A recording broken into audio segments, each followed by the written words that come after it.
보시는 전쟁과 같다고 일컬어진다.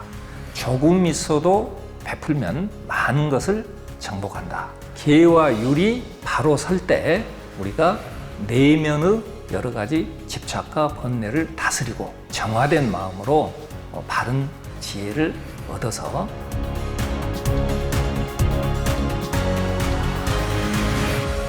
반갑습니다. 초기 불교 핵심과 깨달음 세 번째 순서로 가르침의 순서에 관한 내용을 말씀드리겠습니다. 부처님께서는요, 깨달음을 얻은 직후에 다음과 같은 개송을 읊으셨습니다. 읽어보자면요, 나는 어렵게 깨달음을 얻었나니 왜 가르쳐야 하는가? 탐욕과 분노로 가득한 자들이 이 법을 잘 깨닫기란 실로 어렵네. 흐름을 거스리고 오묘하고 심오하고 보기 어려운 미세한 법을 어둠의 무더기에 덮여있고 탐욕에 빠진 자들은 보지 못하네. 이 시를 읊으셨습니다.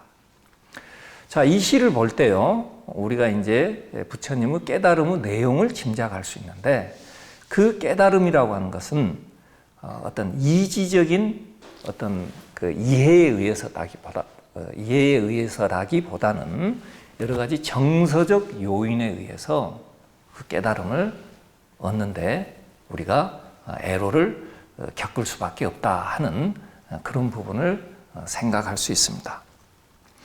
다시 말해서 정서적인 내면의 어떤 정서가 순화되지 않으면은 그 깨달음을 얻기가 쉽지 않겠구나 하는 그런 생각을 해보게 됩니다. 사실 강의를 통해서 불교를 우리가 접근해 나갈 때는요, 바로 이 부분이 간과되는 경향이 있습니다. 따라서 오늘은요, 그러면 부처님의 깨달음 혹은 부처님의 가르침을 어떤 방식으로 접근해야 하는가, 이 부분을 이제 가르침의 순서라고 하는 그러한 제목으로 살펴보도록 하겠습니다. 부처님께서는요, 일반 제가 신도에게 가르침을 펼치실 때 일정한 순서대로 가르침을 펼치셨습니다. 그게 이제 전통적으로 시론, 계론, 생천론, 그 다음에 사성제, 이 순서입니다. 시론이라고 하는 것은요, 일단은 베푼 것, 다시 말해서 보시에 대한 가르침이 되겠고, 그 다음에 이제 계론이라고 하는 것은 이제 계율, 이게 이제 여러 가지 그 제가자 혹은 출가자가 지켜야 할 계와 율에 관한 사항입니다. 더불어서 그 계론에 대한 가르침을 펼치고 난 이후에는 이제 천상세계, 죽고 난 사후세계에 대해서 어떤 자신감을 얻을 수 있다라고 하는 그런 부분과 관련해서 이제 생천론을 이야기하십니다. 더불어서 이 생천론의 가르침까지 말씀하시고 나서 그 가르침을 듣는 사람의 마음이 어느 정도 준비가 됐을 때 이제 최종적으로 사성제의 가르침을 펼치시는 방식으로 일정한 순서에 따른 교화를 하셨습니다. 이 부분이 이제 불교를 학문적으로만 접근할 때 간과하기 쉬운 부분인데요. 이제 그 구체적인 내용에 대해서 이게 조목조목 살펴보도록 하겠습니다. 보시에 관한 가르침은요, 이 부분과 관련해서는 뭐 이런 언급들이 있어요. 예컨대 이제 상유tta 니카야에 이런 가르침이 나타납니다. 보시는 전쟁과 같다고 일컬어진다. 조금 있어도 베풀면 많은 것을 정복한다. 조금 있어도 믿음으로 보시하면은 타인의 이익으로 인한 즐거움까지 있게 된다. 다시 말해서 우리는 다른 사람이 무언가 이익을 얻을 때 거기에 대해서 좋은 마음을 가질 수도 있지만은 많은 경우에 오히려 거기에 대해서 시샘하거나 질투하는 그런 경향까지 있어요.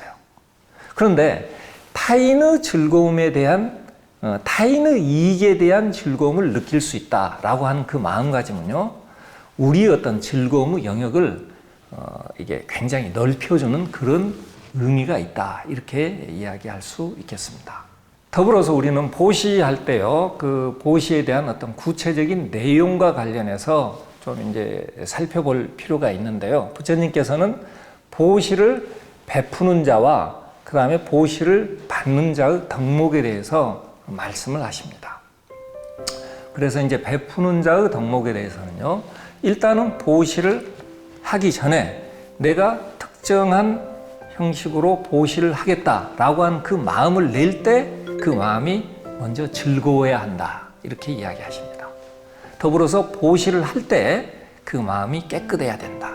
그 다음에 보시를 한 후에 그 마음이 흐뭇해야 한다. 이게 이제 베푸는 자의 덕목입니다. 여러분들 뭐 보시를 많이 하실 걸로 그렇게 이제 생각하는데, 바로 이 베푸는 자의 덕목에 빗대서 스스로 보시에 대해서 반추해 보신 적이 있으신지 모르겠습니다. 일단은 이러한 조건이 갖춰질 때 타당한 보시가 될 수 있다, 이런 구체적인 언급을 하고 계십니다. 더불어서 이제 받는 자의 덕목으로는요, 탐냄을 여의었거나 탐냄을 다스리는 그런 실천을 하고, 역시 성냄, 어리석음을 이제 여의었거나 그걸 다스리는 실천을 하는 자만이 보시를 받는 자로서의 덕목을 갖추었다, 이렇게 언급을 하고 계십니다.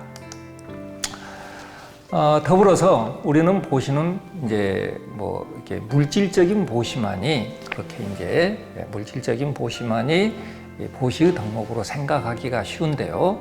여러 보시의 유형에 대해서 말씀하시면서요, 맨 마지막에 가르침을 베푸는 경우, 부처님의 가르침을 이제 보시하는 경우는 가장 큰 사람에게 불사를 주는, 죽지 않음을 주는 그런 보시다, 이렇게 이제 이야기를 하십니다.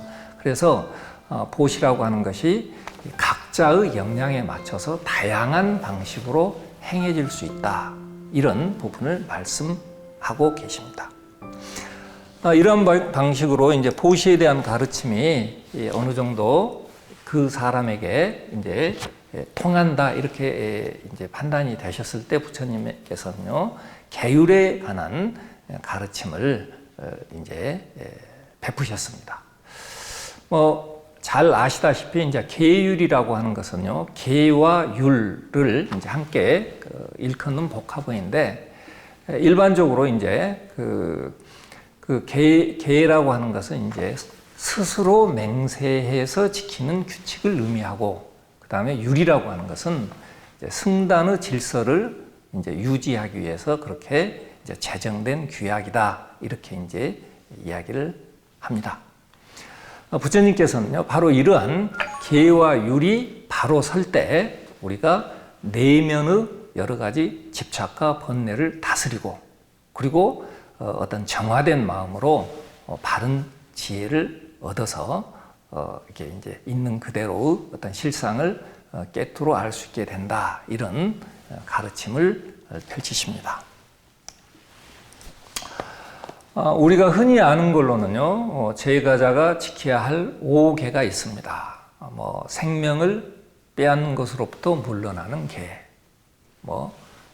주지 않은 것을 취하지 않은 그런 행위로부터 물러나는 계, 더불어서 이제 거짓말, 청정하지 못한 성적 행위, 술에 취한 방일한 생활로부터 물러나는, 바로 이러한 어떤 계들은요, 결국에는 이건 우리 자신의 삶을 바른 방향으로 지켜주는 그러한 역할을 한다, 이렇게 이야기를 할 수 있겠습니다. 바로 이러한 방식으로 보시와 계행이 확립될 때는요, 이제 그 다음 가르침인 이게 이제 생천의 가르침, 다시 말해서 이게 이제 죽고 난 사후 세계에 대해서도 안정감을 가질 수 있다, 이런 어떤 내용을 이제 담고 있는 생천론의 가르침을 말씀하십니다. 그리고 이제 그 생천론에 관련해서 그 내세의 안락과 행복을 위해서는 이제 우리가 따라야 할 덕목들로서 정신적 가치를 믿고 신뢰한다. 그 다음에 살생하고 훔치고 거짓말하는 등의 파괴적이고 해로운 생활을 멀리한다. 바로 이런 부분들, 그 다음에 재화에 대한 애착과 망상을 내지 말고 관용으로 베푼다. 이러한 내용들은 방금 전에 이야기했던 계론과 시론, 보시와 계율에 대한 가르침을 그 내용으로 하고요.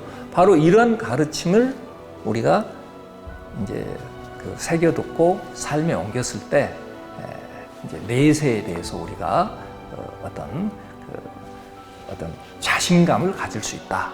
이런 어떤 맥락에서 내세의 안락과 행복을 위한 덕목들로 이렇게 이야기를 하십니다.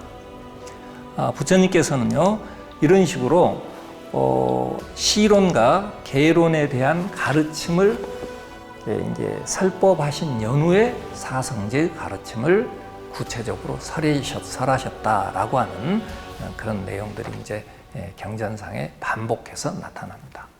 부처님의 가르침을 우리가 이제 실제적으로 받아들이고 행하는 데 있어서 시론, 계론, 생천론 이 부분들은 간과되는 경향이 있기 때문에요. 이런 부분들을 전제해서 사성제의 가르침으로 넘어가셨다 하는 부분은 다시 한번 그 사성제의 가르침에 진입하기 이전에 우리가 갖춰야 할 어떤 내면의 태도를 말씀해 주시는 그런 부분이기 때문에 다시 한번 우리가 이 부분을 좀 새길 필요가 있지 않을까 그렇게 생각해 봅니다. 가르침의 순서에 대한 말씀은 이것으로 마치겠습니다. 고맙습니다.